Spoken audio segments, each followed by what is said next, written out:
wait a second for you guys to take your seats, and then we can begin.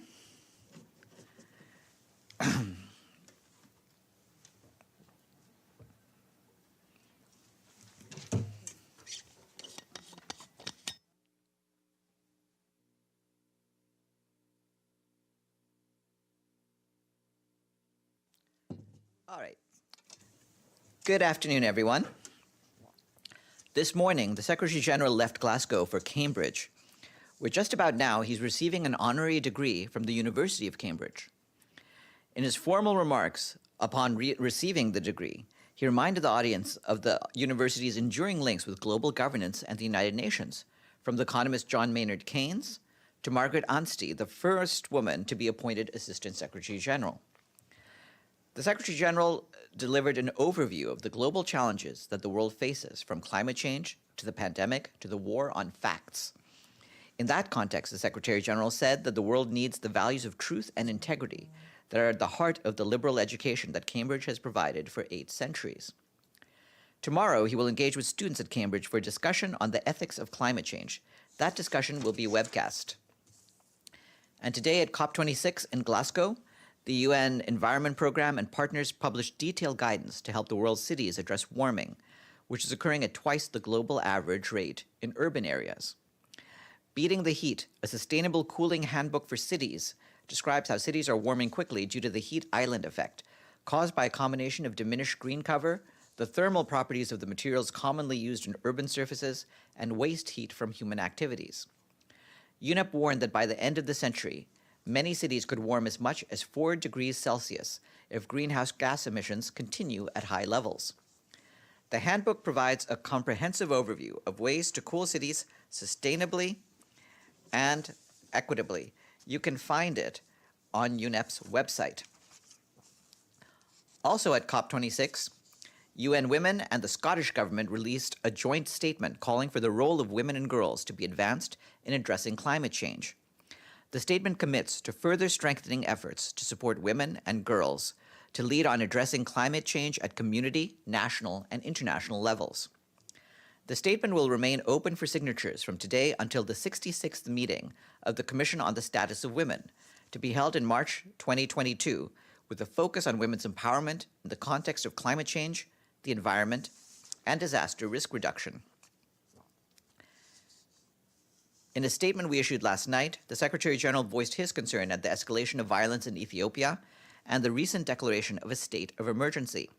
The stability of Ethiopia and the wider region is at stake, he said.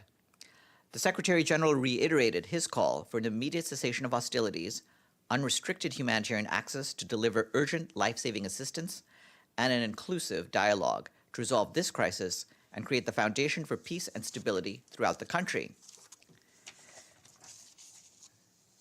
And the Secretary General notes the extremely serious findings of the Joint Office of the High Commissioner for Human Rights, Ethiopian Human Rights Commission investigation, released today detailing that all parties to the Tigray conflict have committed violations of international human rights, humanitarian, and refugee law. The Secretary General is deeply concerned that the recent escalation and widening of armed conflict and the declaration of the state of emergency will only aggravate the human rights situation of the people of Ethiopia. He calls once again for the fighting to stop immediately. The Secretary General stresses that ultimately, the current crisis in Ethiopia can only be resolved around the negotiation table and by including all of Ethiopia's people and leaders. I'd like to add on that report that the High Commissioner for Human Rights, Michelle Bachelet, said the gravity and seriousness of the violations and abuses documented underscore the need to hold perpetrators accountable on all sides. She also said today that she fears such horrific violations and abuses are continuing, based on the consistent reports that are emerging. The full report and accompanying press releases are available online. I just want to flag that this afternoon at 3 p.m., the Security Council will hold a semi-annual debate on Bosnia and Herzegovina. And I have a COVID-19 update for you today from Indonesia, where the UN team, led by resident coordinator Valerie Juliand, continues to support the country's response to the pandemic. With 10 million vaccine doses now administered every week, pressure is easing on the national healthcare system, which the UN continues to support. Our team has facilitated the delivery of more than 40 million vaccine doses through COVAX, and is also helping with other aspects of the vaccine campaign, including the deployment of a cold chain logistics digital application. The UN has expanded its partnerships, with UNICEF having signed a new 5-year agreement with USAID to support Indonesia's response to the pandemic and its long-term impacts on children. We also continue to support the most vulnerable people. The International Organization for Migration and the UN Refugee Agency are working with local health authorities to vaccinate refugees. In Senegal, our colleagues at UNAIDS have concluded a 3-day regional summit with a call to reinvent the response to the HIV pandemic. Western and Central Africa is home to 4.7 million people living with HIV, or 12% of those living with the virus globally. However, the region experiences 22% of all HIV deaths in the world. They're calling for more community-led infrastructure and organizations to strengthen national health systems, for updated health policies to align with the latest HIV science and evidence, for more resources to respond to HIV in the region, and finally, to put HIV and COVID-19 at the center of pandemic preparedness and response. The Food and Agriculture Organization of the United Nations has today published its annual Statistical Yearbook, showing that the global value added that was generated by agriculture, forestry, and fishing grew by 73% in real terms between 2000 and 2019, reaching $3.5 trillion in 2019. According to FAO, agriculture provided employment for 874 million people in 2020, totaling 27% of the global workforce. Yet FAO also points out that the global level of undernourishment increased sharply between 2019 and 2020 under the shadow of the COVID-19 pandemic. Nearly 10% of the world's population suffered from hunger in 2020, compared to 8.4% in 2019. And tomorrow, Erika Nico will be your briefer, and she will be joined by Michel Konings, the Executive Director of the Counterterrorism Committee Executive Directorate. She will brief you on the Security Council's meeting to commemorate the 20th anniversary of Resolution 1373 and the establishment of the Counterterrorism Committee. And that is it for me. Yes, Edie. Thank you, Farhan. First, does the Secretary General have any comment or reaction to the Taliban banning all foreign currency and its potential impact on UN operations? Yeah, on that, what I can say is that we are in touch with the de facto authorities, and we're working to maintain our operations on the ground and make sure that we can keep up the humanitarian efforts on the ground. But is this going to have any impact at all on financing UN operations? Well, like I said, we're in discussions. What we're trying to do is make sure that it does not have any impact on our operations, that we can maintain all of the operations in the way that we've been doing, and we'll see how that goes. And a second question, you talked about the UN Human Rights Council's report on Tigray and Michelle Bachelet's comments. Does the Secretary General support those comments and her calls for accountability?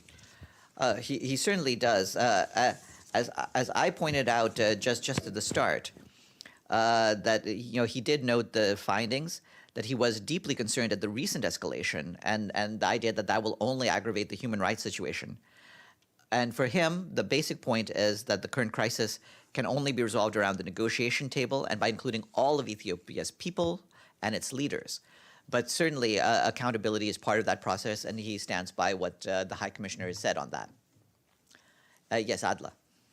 I have a question on Western Sahara. What is the Secretary General's reaction to Algeria ruling out any roundtable talks? Well, at this stage, as you know, our new envoy, Mr. de Mistura, has yet to formally take up his duties, but he will begin his work, and he's going to talk to all of the parties and all of the concerned states in the region. And we'll see from there what the real temperature on the ground is. Until then, we're not going to react to any of the things said by any particular side, because we believe that there's still room for all of the parties and the regional players to come together. Yes, please. Today's meeting about Bosnia-Herzegovina, you said talk about semi-annual report from High Representative is, you know that he's not allowed to be present his report. What is your comment? And is EUFOR mission also on the schedule? At this stage, I believe the members will discuss amongst themselves the appropriate format for this meeting, but you will be able to see for yourself at 3 o'clock what the format for the meeting is, and we expect that they'll discuss all of the relevant topics. Yeah, just following, please. I'm not finished. What is your stance about that High Representative from Bosnia-Herzegovina cannot attend this meeting? Well, we'll see what the members themselves agree to at this stage. This is something to be decided by the membership of the Security Council, and we'll abide, of course, by whatever the Security Council members themselves agree to.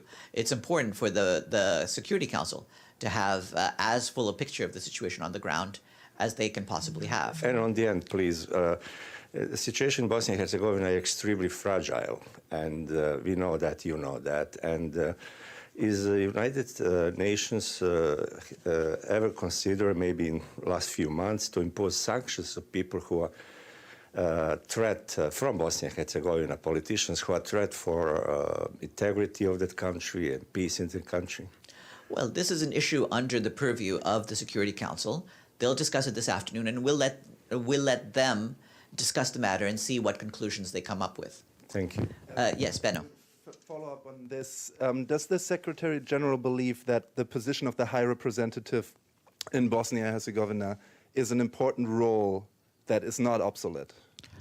He certainly believes that this is an important role and has been one for many years, and we've worked well with the office of the High Commissioner. Yes. Farhan, on getting back to Ethiopia, it appears that no humanitarian supplies have got into the country since middle October. Are there any negotiations underway to renew those humanitarian supplies, particularly for the some 2.5 million people who've been displaced? Yes, of course. We're continuing to reach out to all of the authorities on the ground, both the government and the de facto authorities, to have as much humanitarian access as we can possibly have, and to get more supplies in. As you know, we've been mentioning every few days the need to bring in food, to bring in fuel, to be able to conduct our operations. And the problems, for example, involving having a restoration of the UN humanitarian air support that has not been flying for the past a little bit over a week. And of course, a lot of the precondition for that to happen is that there needs to be an easing of fighting. There's no way to get into places where there's heavy conflict. And so what we want is to see an end to the conflict, and as the Secretary General also pointed out, a restoration to full humanitarian access. At what level are the discussions taking place about humanitarian aid? Is it in-country discussion or is it outside? It's both. These are discussions that are being taken by the UN team in the country, but also by people such as the Emergency Relief Coordinator and other senior officials in the system. Celia. Farhan, going back to Bosnia and Herzegovina, would it be correct to say that finally the mission was not that successful because the mission ended up in 2003, and since then there have been trouble over there? No, between the three entities. No, I wouldn't say that, and the reason I wouldn't say that is you have to remember the situation the country was in 1994. Here we are, 27 years later, and during that phase, and it's been a long phase, there's been a period of relative peace on the ground. The difficulty is getting the communities to work together, getting the countries in the region to work well with each other. These are problems that have been there since the 1990s and are there today, and we're continuing to work at that. But the fact that that the UN peacekeeping mission and its successors helped stabilize the situation on the ground and allow people who had been suffering from a horrific war in which more than 300,000 people had died, and given them the stability of this is not something to be discounted. It's something that UN peacekeeping is capable of doing, but the basic point is that more is needed.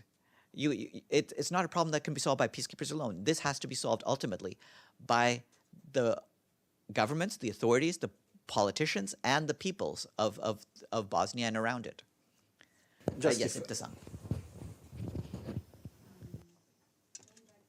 Going back to Ethiopia. And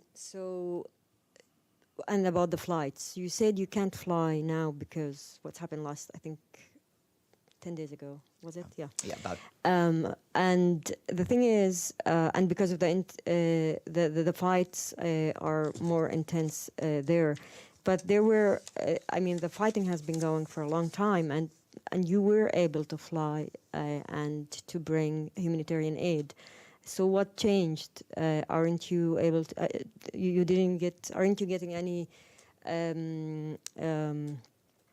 allowance from Addis Ababa, from the government, or what's exactly happening?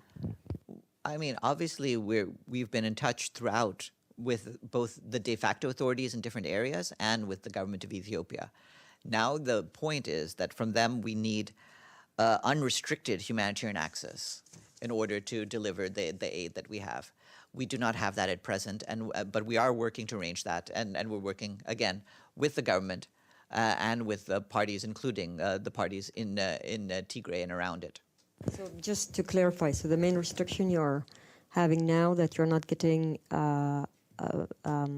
permission from the government, or both, like the de facto? I think it's a general problem that the various parties are saying that the situation on the ground is too unsafe to allow for certain types of access. We want, first of all, for a certain amount of stability to be restored through a cessation of hostilities. But beyond that, we want to have the unrestricted humanitarian access that, to be honest, we have not had for many weeks now, even prior to the problems with the humanitarian air service. As you know, we had problems getting some supplies in, and we want to go back to a situation where we can get everything that's needed to the people who need it. Yes? Sorry, Farhan, a follow-up on Ethiopia. The U.S. Special Envoy for the Horn of Africa, Jeffrey Feltman, is on his way back to Ethiopia. Is there any coordination with the UN in terms of his activities, and do you think that his intervention, again, is helpful in creating some kind of negotiated? Well, our hope is that other countries, and including the U.S., can play a helpful role in this process. So we'll try to reach out and be in contact with Mr. Feltman, who, as you know, worked here for many years as well. So we'll try to see what can come out of his efforts. But certainly we want all of the various countries that have a role with any of the parties on the ground or in the region to play a helpful role in resolving this situation. Yes, please. And then we'll go to the screens after you. Okay, thank you so much. Just shortly back to Bosnia, please. Can you reaffirm that Secretary General is giving support to High Representative in Bosnia Herzegovina, and why? No, what I can say is that we've had a very productive relationship with the Office of the High Representative. As you know, it's not a UN position, but it is an office that has worked with the Security Council and with the parties on the ground, and we've found them, the High Representative's office, to be a very helpful part of this process. All right, now Abdelhamid.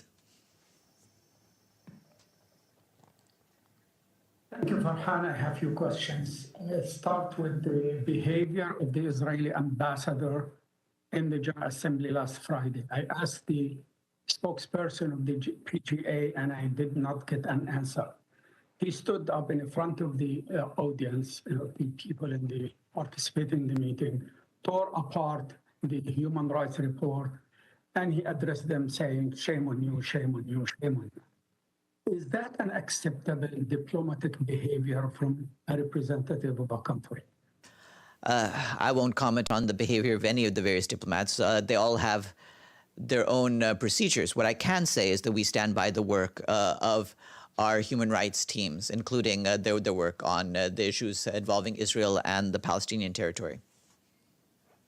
But is that acceptable? I mean, that kind of insult addressed to so many countries, how could it pass with no comment from any official? All of the diplomats here are entitled to the words that they say. I'm not going to comment on their particular behavior. What I will say again is that we stand by the professionalism of our teams. My second question on Lebanon. Are you aware of the crisis developing between the Gulf states and Lebanon? Many of those states withdrew their ambassadors. They stopped importing from Lebanon. That will make the situation in Lebanon much worse at the economic level. Is the UN aware of this crisis? Are they trying to do anything? Did they talk to any official from both sides? Well, as you're aware, the relations between Lebanon and countries in the region are bilateral matters.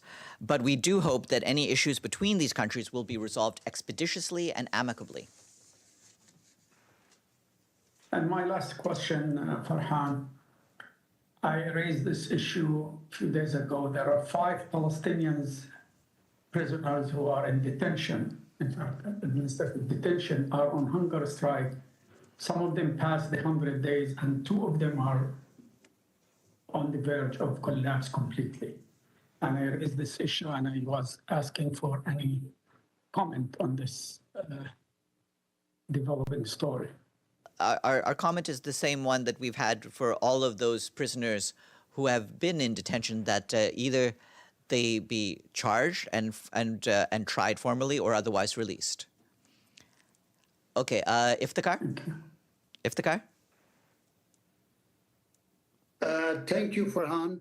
As the Tigrayan rebels march towards the Addis Ababa, and the Ethiopian government has asked residents of the capital to defend with their own arms, has the United Nations taken steps to protect its staff in Addis Ababa? We are aware of the situation on the ground, and as with all of our various duty stations, we're taking steps to make sure that our staff are protected. Yes. Just a quick follow-up on Ethiopia. So I think a month ago, there was, during the Security Council briefing, the Ethiopian ambassador accused UN high officials, grave falsing reports, etc. And back then, the Secretary General asked him to provide a proof. Since then, the Secretary General has spoke with the Ethiopian Prime Minister more than one time. Did this subject, did he talk with him about it? And did you have any proof or anything on this matter? I believe your colleague James has also asked about this a few times over the weeks, and the answer is no. We have not received any proof. And with that, I bid you all a good afternoon. Take care.